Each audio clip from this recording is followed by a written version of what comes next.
What's up, Totem Pole Nation? This is Lambo and Matt's World of Sports. This episode, we are getting into the developing story of Texas A&M firing Jimbo Fisher, the amount of money that they got to pay him in the buyout, and possible candidates to replace him. Thank you to Sideline Sports Network, as always, for the platform. If you want merch, Totem Pole Nation is in the link in the ticker below.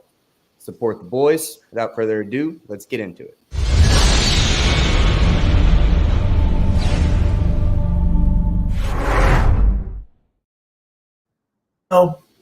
It's just unfortunate. I said it before you came on the show. I said Jimbo Fisher's job is on the line.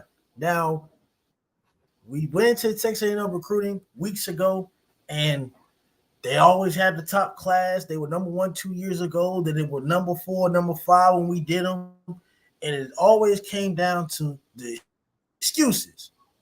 We wait till next year. Whoa, the recruiting class is coming.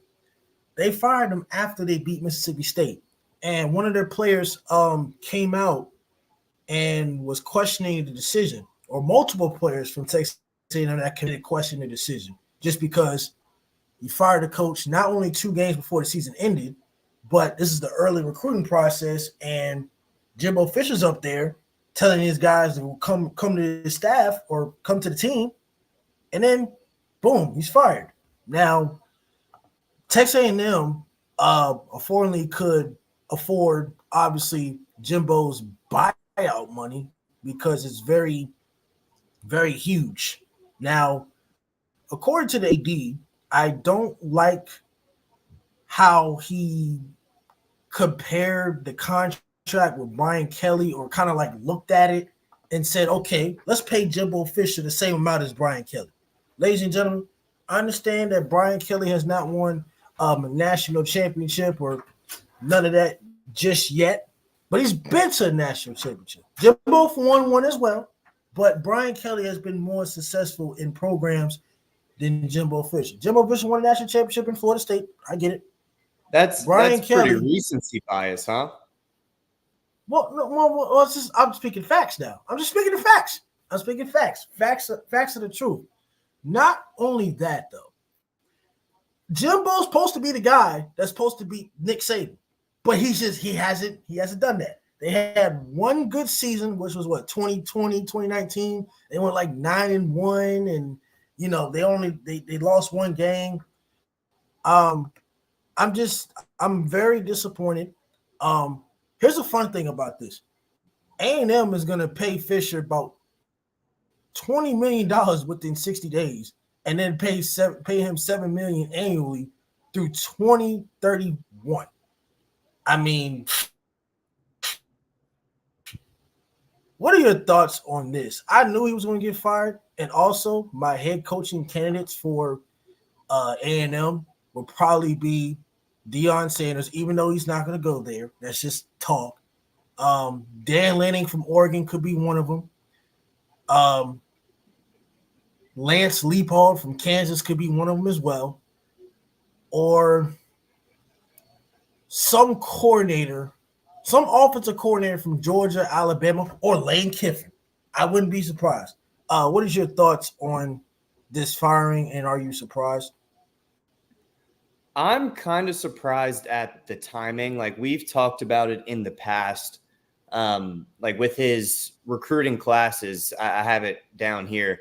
Since he's been the head coach, first season was 2018 to now, his average recruiting class is 8th. And a big reason that's dragged down to 8th was because his first year was 17th, right? So everything else has been top 10. And he had the number 1 recruiting class 2 years ago. And I think that they let him go a little too early. Part of the reason that these players will be questioning it, like you pointed out, be like, this is the guy that recruited them to come play there. He recruited, well, him and his staff, of course, recruited the number 1 class in the country. And he didn't do that by giving out what these players thought were empty promises. And now it's not even up to Jimbo. It's up to the AD. And those promises are empty. Everything that Jimbo guaranteed the number 1 recruiting class when it came to how he recruited them is now kind of thrown out the window. These guys don't know who the next leader is. And, like I hear your recommend or your hypothesis with some of those other coaches. I've heard Mike Elko from Duke is also going to be in consideration. Dion, though, just makes no sense to me at all. I can understand maybe the Oregon coach leaving because it's, you're going to get more money at A&M than you would at Oregon. But even then, I don't really think that's realistic considering the program that he has built in his short time there. And then, like, for Dion, I know that Stephen A. is one that lit this fire this morning. He said he wanted Dion to take the job because of the dogs that he could recruit down there.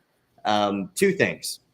In terms of where Jimbo and Prime line up as coaches, we haven't seen enough Prime in his very short career to compare him to Jimbo yet. I don't think we can compare them yet. Jimbo's been in the game for a while. He's won a national championship during the Saban era. It's not like while Bama was on a down year. This was during the Bama dynasty years, and he slid in there and won a national championship. And that cannot go unrecognized. So in terms of, coaching careers, you still have to tip the hat to Jimbo. And then when it comes to recruiting success, to turn around a program that's stuck in neutral is what the AD said. But I just listed out all these recruits, like 17th to 5th, 6th, 9th, 1st, and then 10th, right? And then right now they're ranked in the top 10 or top 15 this year as well. So, like, I get it. Dion is going to be a great recruiter in the future. It's kind of yet to be seen with his current classes, but you can't just say that he's going to be a step up from Jimbo. Jimbo's brought in, like I said, an average of the 8th best class since he's been the head coach. So maybe in Stephen A's mind, Dion would put them in the right direction, but it's not for the reasoning that he's giving on TV and, sparking all this conversation, which I personally think, and I think you said it as well, like, it's not going to happen. We'll get into it in the next episode, but it's just, I think that's not very plausible at all. Maybe Mike Elko, but he seems like he's really locked into the Duke community. I don't know if I, would see him leaving. And then kind of the same sentiment to the Oregon guy. Like I just, basically said that as well. He's building a great program there. They're moving to another conference, and it's just opportunity for him at Oregon. The only thing that would draw him away is the money, but I don't know if he's, in that mindset of going for more money at Texas A&M when he's already getting a bag at Oregon. What about Urban Meyer? Now, I know the Urban Meyer talks have been going on with Hell no. What about Urban Meyer? Urban Meyer wouldn't be a good fit at A&M? Look, or is he too hostile? I respect everything that he has done in his coaching career before. Or you don't like the Jacksonville stuff he did? Yes.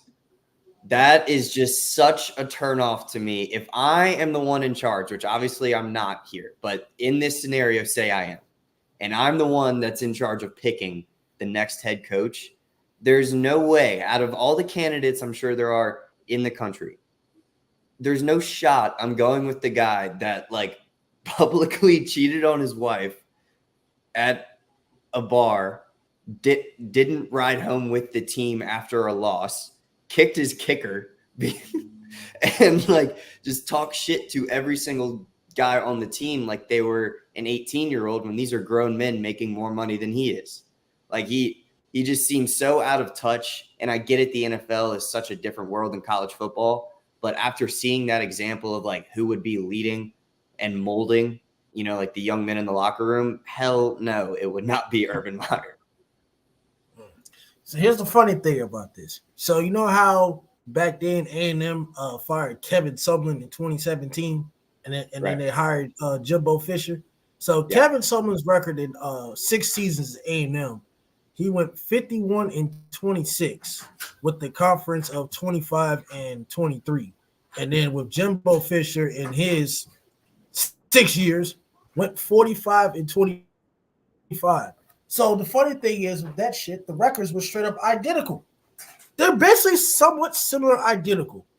The only difference between that, I mean, they both won 3 bowl games, and I mean, they had a similar record. So I'm not sure what A&M was looking for after Kevin Sumlin. I don't think he did a bad job.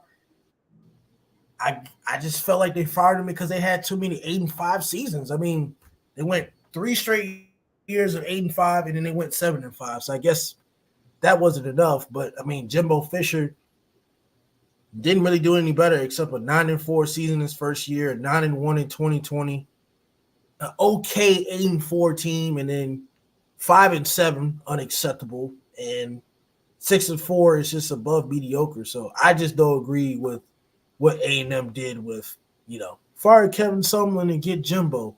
Well, he wasn't any goddamn better. Right. Well, like, obviously you can say that now. At the time, Jimbo was definitely, like the best guy on the market. Like, I think if Tech would have got him instead of getting Justin Fuente, it would have been a whole nother story for the trajectory of this program. So I know that so like you have to, respect at the time what Jimbo Fisher's name meant in the coaching circuit. So, and, I agree with you. I don't really like what the AD said they were stuck in neutral. Well, it's the same gear you've been in since, before you fired the previous coach, like you just mentioned. So you've been in neutral for a while, and you decide to fire this guy and have to pay him $77 million in a buyout 2 years after he had the number 1 class in the country recruiting wise. And I don't think that it's outlandish to say that the year that recruiting class is going to be the majority of the depth chart, redshirt sophomores and juniors, why would you not wait to see what that class is able to do on the field? And then you include, if they can afford a $77 million buyout, damn well that the NIL down there is doing very well as well. So you add that when it comes to transfer portal. And so it doesn't make much sense to me that in what should be the best team on paper this coming up year, to get rid of the coach that brought those players there. And obviously, like we started the episode off with, some players are voicing displeasure and confusion with that. So that's my thought process on it. It just doesn't the timing of it makes zero sense to me. I thought they'd give them another year to see what the number 1 recruiting class in the damn country could do. And they didn't. So.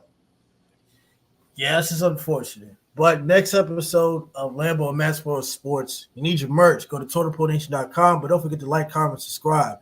Next episode we're going to talk about is Colorado. Will primetime Deion Sanders be there long term? Not only that, but Winston Watkins Jr. decommitted because he doesn't think primetime will be there past 2025. Because, if Shador and Shiloh go to the NFL, is he going to go to the NFL or is he going to stay? We will let you know in the next episode of Lambo and Maxwell Sports.